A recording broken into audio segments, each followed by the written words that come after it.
बच्चों, आज 6 अप्रैल को श्री हनुमान जी की जयंती है। आज के ही दिन उनका जन्म हुआ था। बच्चों, सारा संसार जो भी हनुमान जी के भक्त हैं ऐसा मानते हैं कि हनुमान जी भगवान थे, महापुरुष थे और बंदर भी मानते हैं, जबकि ये भ्रांति है। बच्चों, हमें ऐसा नहीं मानना चाहिए।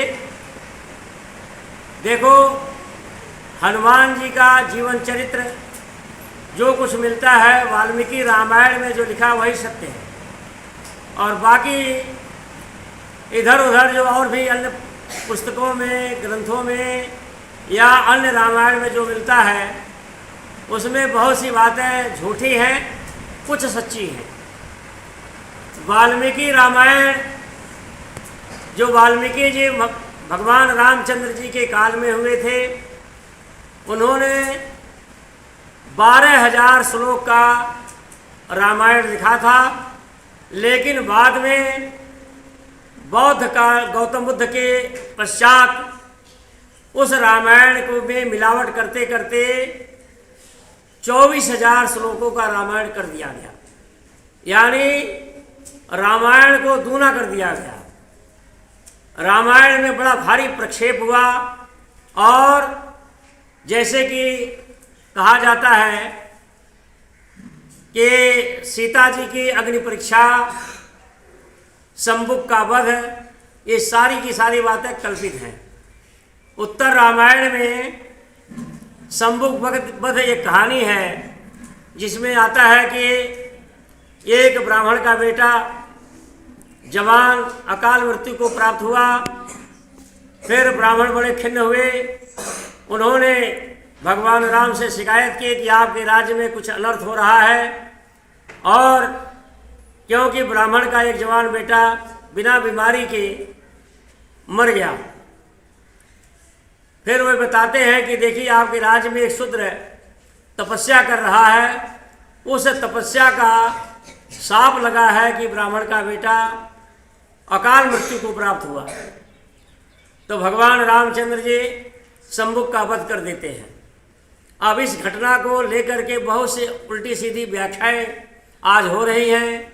कोई कह रहा है कि शंबुक का वध कर देने से शंबुक स्वर्ग लोक को चला गया, इसलिए यह कृत्य जो है उचित है, रामचंद्र जी ने कोई गलत कार्य नहीं किया था। लेकिन मेरे मित्रों, सच्चाई तो ये है कि यह कहानी ही पूरी की पूरी काल्पनिक है, प्रक्षिप्त है। उत्तर रामायण पूरा प्रक्षिप्त है।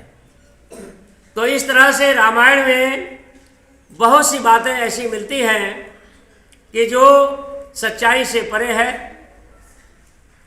इसी प्रकार से अहिल्या की भी कहानी, अहिल्या की कहानी सब लोग जानते हैं कि गौतम ऋषि की पत्नी थी, और गौतम ऋषि ने शाप दिया और वह पत्थर की बन गई।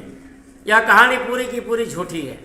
वाल्मीकि रामायण में लिखा हुआ है कि अहिल्या न तो पत्थर बनी थी और न तो सांप मिला था।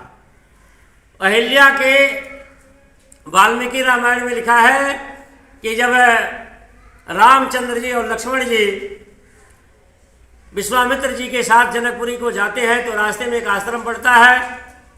रामचंद्र जी पूछते हैं किसका आश्रम है? विश्वामित्र जी कहते अहिल्या देवी का है। रामचंद्र जी कहते हैं कि मैं आश्रम देखना चाहता हूँ। दोनों भाई आश्रम के अंदर जाते हैं तो देखते हैं कि एक मंच पर एक स्त्री ध्यान मुद्रा में बैठी हुई है और बड़ी तेजस्वी महिला है। तो राम और लक्ष्मण बड़ी श्रद्धा से अहिल्या देवी के चरण स्पर्श करते हैं। तो मेरे मित्रों, देखो वाल्मीकि रामायण में क्या लिखा है कि राम और लक्ष्मण दोनों अहिल्या के चरण स्पर्श करते हैं, और दूसरी पुस्तकों में क्या लिखा हुआ है कि एक पत्थर की महिला थी। रामचंद्र जी उसका उद्धार करने के लिए अपने पैरों से उसको स्पर्श करते हैं, अहिल्या को स्पर्श करते हैं, और वह चेतन होकर के स्वर्गलोक को चली जाती है। तो कहानी कुछ की कुछ हो जाती है मेरे मित्रों। हिंदू धर्म में बहुत भारी मिलावट हुआ है। इसी प्रकार से मनुस्मृति में रामायण में, महाभारत में और भी बहुत से ग्रंथों में मिलावट किया गया।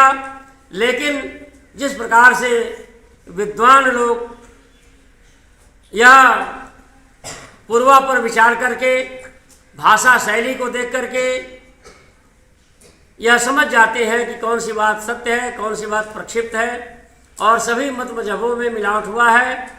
तो मेरे मित्रों, इसी प्रकार से श्री हनुमान बलवान बलशाली श्री हनुमान जी के बारे में भी लोगों को भ्रांति है कि वे बंदर थे, पूंछ थी। मेरे मित्रों, दोस्तों, श्री हनुमान जी बाल ब्रह्मचारी श्री हनुमान जी के पूंछ नहीं थी, वह व्याकरण के धुरंधर विद्वान थे, बाल ब्रह्मचारी थे, बलशाली थे, बड़ी दिव्य आत्मा थे, पवित्र आत्मा थे, सत्यवादी थे। जब रामचंद्र जी और लक्ष्मण जी का भेंट हनुमान जी से होता है, दोनों में वार्तालाप होती है। फिर हनुमान जी से वार्तालाप होने के पश्चात हनुमान जी सुग्रीव के पास चले जाते हैं। तब रामचंद्र जी लक्ष्मण से कहते हैं, लक्ष्मण देखो, यह जो व्यक्ति हनुमान नाम का व्यक्ति मिला है, यह संस्कृत के व्याकरण का धुरंधर विद्वान है। और संस्कृत व्याकरण का धुरंधर विद्वान कौन होता है? संस्कृत का ग्रामर बहुत कठिन है, उसके लिए 12 वर्ष भी श्रूयते व्याकरणम। जो 12 साल तक गहन अध्ययन करता है, वह व्याकरण में, व्याकरण शास्त्र में पारंगत होता है। तो श्री हनुमान जी, बाल ब्रह्मचारी श्री हनुमान जी 12 वर्षों तक व्याकरण का गहन अध्ययन किया था। तो मेरे मित्रों, कई बंदर भी पढ़ते हैं। यह जो है लोगों को भ्रांति है कि हनुमान जी बंदर थे, पूंछ थी, यह सब झूठी बातें हैं।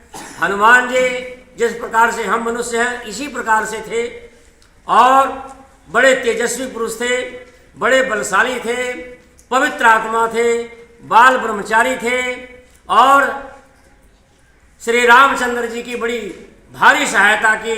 उन्हीं की सहायता से ही सीता जी को श्री रामचंद्र जी ने प्राप्त किया और लंका पर विजय पाई।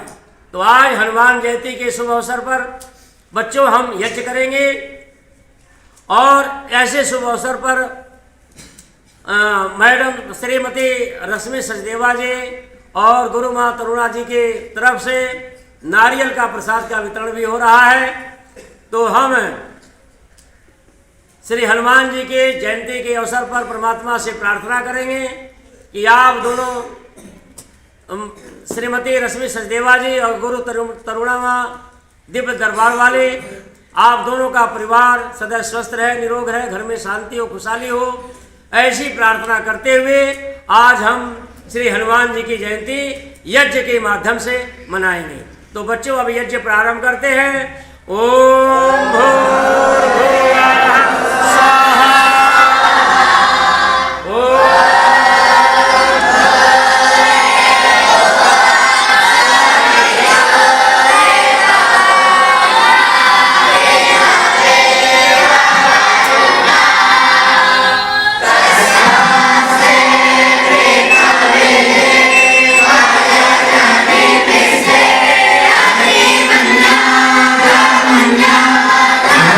Yeah.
से